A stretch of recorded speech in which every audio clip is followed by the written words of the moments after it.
Bitcoin is down a whopping 4.7% this week. And of course, this has led many to think that we've got further to fall, forgetting that Bitcoin is now up 73% from the lows. So it begs the question, have we been wrong in our Wyckoff analysis? Have we been wrong in buying the lows around $16,000 to $18,000? Have we been wrong in saying that 19,500 will not break on Bitcoin?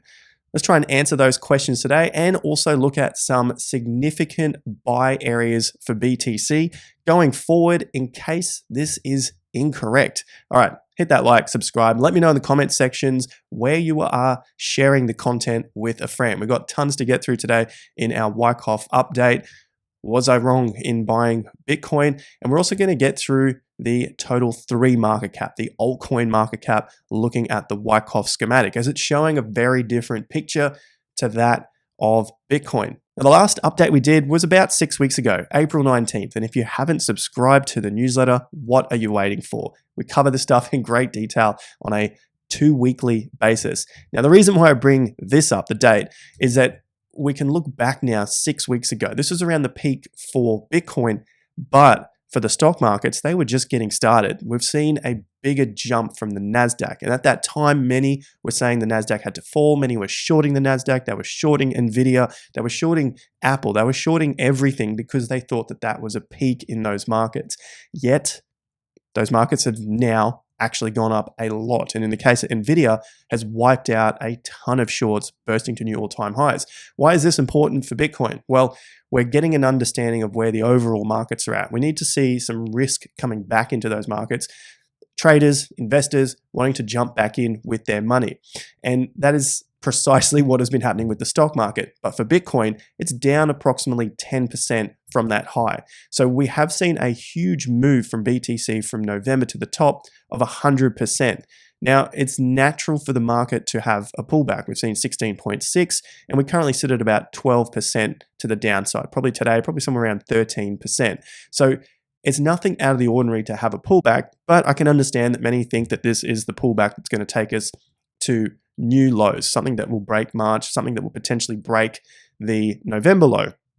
Now I want to have a look at that in terms of the Wyckoff schematic itself and look at key areas for the particular phases that we're probably in for the Wyckoff schematic. And I want to look at a potential area that maybe I was wrong in when it comes to the Wyckoff schematic. So the first thing I want to go through is just a look back at some of the comments. So I appreciate you guys dropping your comments because this really shows, and it's not to cause any hate whatsoever, but I pay very particular attention to what is being said at particular times in the market because we can look back on that and see for ourselves how the psychology of the market is playing out. We can see what the market sentiment is like. It's like a record of history at that time. So pay particular attention to it. Go back to key areas. Go back to March 10th, 11th, 12th, 13th, when we had the banking crisis low, and you'll see a very different picture from what people were saying. So this was at those peaks there, looking at macroeconomic data. Can't wait to see what he'll say about Bitcoin in the next video. It's scary not to analyze the macroeconomic data and just consider them as narratives. That's precisely what they have done. And unfortunately for some people, they sort of carry this forward too much in their opinion and not look at the technicals, because from that exact date, from that March period, the NASDAQ is now up 12%. Macroeconomics, it doesn't matter when it comes to the chart. If you've got your technicals, put those first, then worry about the macroeconomics. Remember what we are trading here. We are trading the charts. We're not trading the macroeconomics. Of course, we pay attention to them, but it's how people analyze them, analyze the macroeconomics that gets them in trouble and miss fantastic opportunities. This happens time and time again, and I've seen it for over 15 years now. It's the same thing time in, time out, just like we looked at in yesterday's video, some of the macroeconomic conditions throughout major lows in history. So that's only one comment, not to have a go at Jeffrey Tong here. I appreciate the comments, but it's really interesting to see what people were talking about. Remember back then, what the main thing that people were talking about was Gensler, Gary Gensler. Like no one talks about that anymore. So to understand where we sit, it's really, really important. The last bearish narrative I heard was there's not enough breadth in the S&P move, really clutching at straws. And of course, there isn't much breadth. There still isn't, and the market has continued to go up. And we're going to look at the altcoin market as well, because many were still hoping and holding on to their altcoins as they were up from the December lows. But now we can see they've almost come all the way back, at least halfway to that point. So I've gone on long enough about understanding the market sentiment, looking at the market psychology. Of course, we're going to continue to cover this, but I just wanted to give a quick overview of that at the beginning of the video, because now we need to step into the game of the Wyckoff schematic. So we're going to look at phase D and phase E, a potential area that I was wrong in. Let's have a look. So this is the market of BTC. We've got our candles out. We're on a weekly chart. Let's bring up the Wyckoff schematic here. So first thing we note is a potential phase D. This is what I have labeled as a potential phase D here.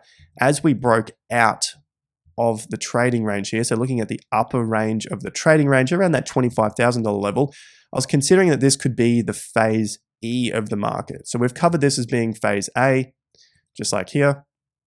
We've covered phase B as being roughly this area here. We've seen a secondary test, and then we got the spring of phase C. So there's a move to the downside that wipes out every last long, everyone holding in, and basically you see a lot of selling come into play. You look at that huge volume, yet the market does not go lower the next trading bar, the next trading period. And so that is a really telling sign that there isn't much supply left in the market. There's not that much coming onto the market, and there is more demand now coming back in. Of course, the volume drops off from that period because there's just not that much supply, and from that point, the market starts to rise a little. So we're just understanding the volume in comparison to what we've seen in the past as well. So still reasonably high volume, but we see it drop off compared to this particular big bar here. Now, the market tries to come down again. Yes, some volume comes into the market here as it gets rejected at around $18,000. Volume drops off again because there's not enough supply in the market. There is not enough Bitcoin coming into the market at extremely fearful times. That is what the volume profile is telling me. This is something that we go through in great detail in the Investor Accelerator. So that's TIA Premium. We have a specific Wyckoff schematic course within the hours and hours of content over here in TIA Premium. So we cover that in great detail to learn how to read the market at a short-term time frame and a macro time frame as well. And that's what gives us the confidence to get into the market, to buy when the market is starting to break. And I post about that in Discord as well underneath my $1 million trading portfolio, our crypto trading. We have altcoin portfolios as well and exclusive posts. And you can see all of that as to where I was buying here on the breakouts here at 18 and some of the other buys here at around that 17K level. Yes, I was even buying back here at 17K and some at 27, but I'm doing that on the basis of huge move to the downside on really high volume.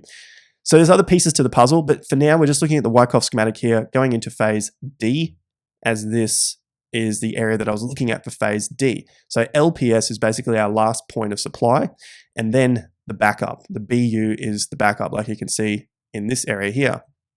Now, the thing I have in question, which I think is wrong at this stage, is the phase D to phase E. So I still see this as the low coming in, most likely the phase, it is the phase C. And now this area here, what I've got here is probably needs to be moved over to this area. But I'll let you in on another key point to note about the buying opportunities based on phase D, because this gives us the confirmation that we're starting to get that move to the upside.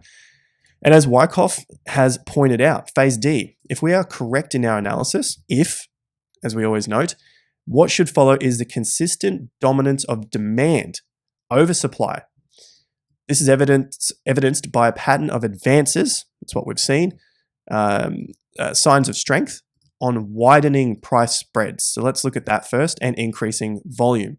So widening price spreads, yes, much wider than any of these moves in the background. And we had another widening price spread. And you can see it was increasing volume on the move to the upside, increasing volume on the move to the upside. There was even increasing volume here in that March week where the banks collapsed, huge buy-ups, and you can see the market just closed really high back within the upper trading range here. So far, that's coming together quite well, widening price spreads, increasing volume, as well as reactions on last points of supply on smaller spreads and diminishing volume. Smaller spread compared to the move to the upside. Here is the move to the upside. Smaller spread so far, okay? And diminishing volume, okay? So we've got the move to the upside, nice high volume, nice strong volume to the upside, diminishing moves to the downside, diminishing volume to the downside. And what happened back at the low? You had diminishing volume as the market was climbing because that's showing that there is not enough supply in the market. And even here, you're seeing that there is not enough supply coming into the market. So the demand eventually, the idea anyway, is that demand is going to take over and move this price out of this zone. So going back to the Wyckoff method here, this is the key area now. So if, like it says, if we're correct in our analysis, and I always put down that's an if, of course I have to have my bias and I stay with my bias until it's proved incorrect. Because at the end of the day, I'm actually putting money into the markets and I'm not just sitting on the sidelines like a talking head or an analyst or someone that writes comments and doesn't actually invest in the market. So I actually have to put my money into the market. So I have to take a position, whether that's the market's going to go down or the market's going to go up. And I have to know my time frames. Am I a short term or a long term? And am I a trader or investor? Am I just buying for the move to the upside, or am I going to short the market as well? Am I a trader? So there's a lot of different things you have to weigh up depending on who you are and what you see next coming into the market.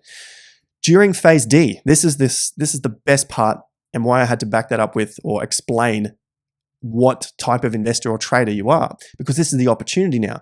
The price will move at least to the top of the trading range. LPSs, so last point of supply, in this phase are generally excellent places to initiate or add to profitable long positions. We've talked about buying through these zones here. I did not buy 15,500. I didn't even buy in the 15,000 range. I bought in the 16s, 17s, 18s, 19s, and the 20s. Yes, I still bought through here, but my positions are now profitable. So I'm in a profitable position. I bought at 19,900, posted to the group, talked about it on Twitter as well, because I saw this as a huge opportunity. So like Wyckoff says here, the LPSs in this phase are generally excellent places to initiate or add to profitable long positions.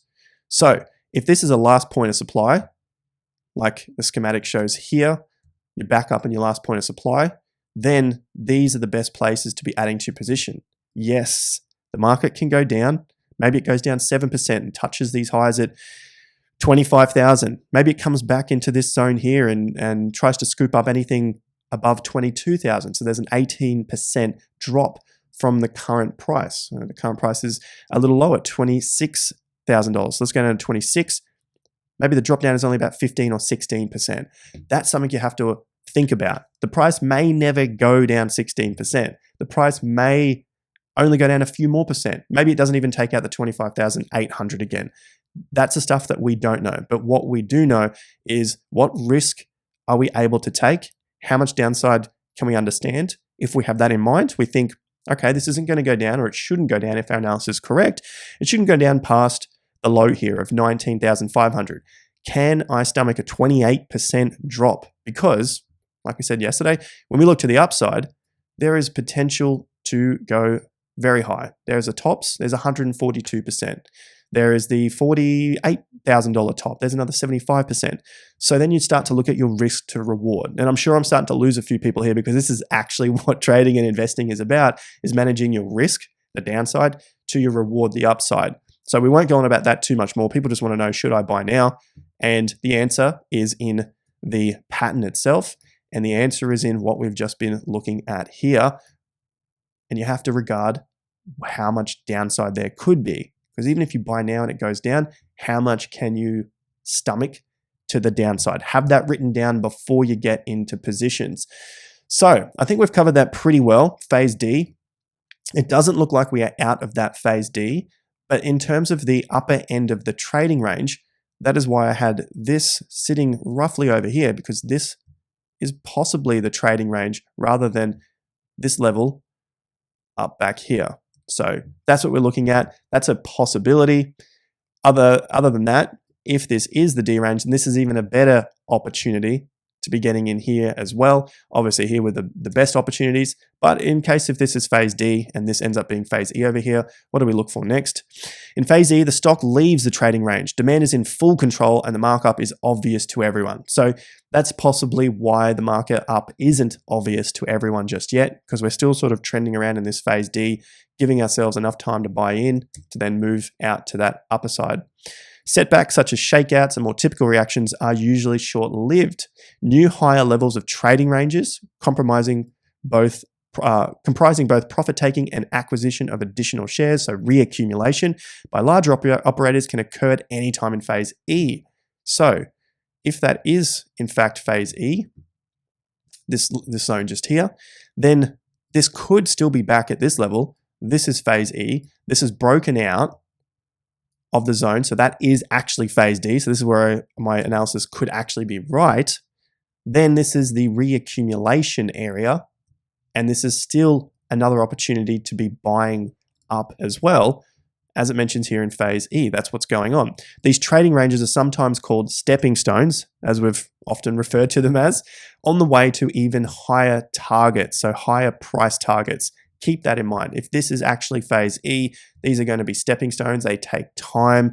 Like you can see here, this has been November, December, so a couple of months, another 3 months, and what are we now? March. Next week will be basically 3 months in this zone. So these stepping stones are potentially 1 to 3 or 4 months. Keep that in mind as we continue up with this pattern of the Wyckoff schematic. Now over to the altcoin market, because this was very prevalent in those comment sections. Many were saying that, well, I don't know about you, but I like 2 to 3x up from December lows, even with the BTC dominance. Yes, there are plenty of examples of the one-off coins, but overall, I mean, I can't analyze 20,000 coins on here on one video. You'd be here for weeks on end, and my videos are already long enough. So when we just look at the Wyckoff schematic for the total cryptocurrency market cap, excluding Bitcoin and ETH, then we get a very different picture.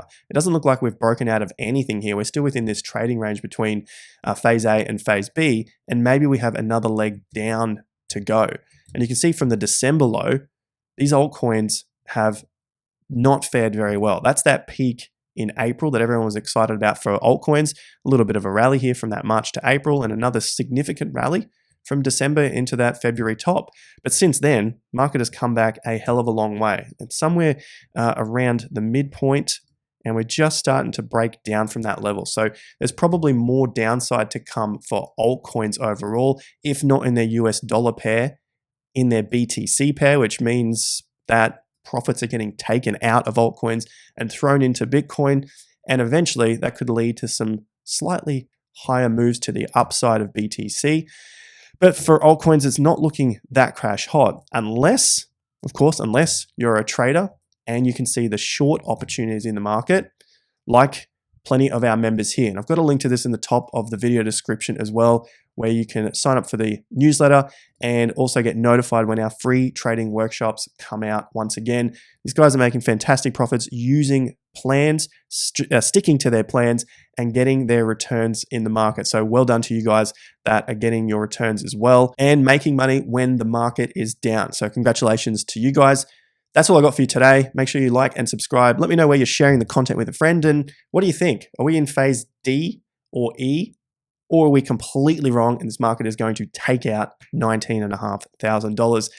Thanks again, guys. I'll see you at the next video. Have a fantastic weekend if I don't catch you over the weekend. Until next time, peace out.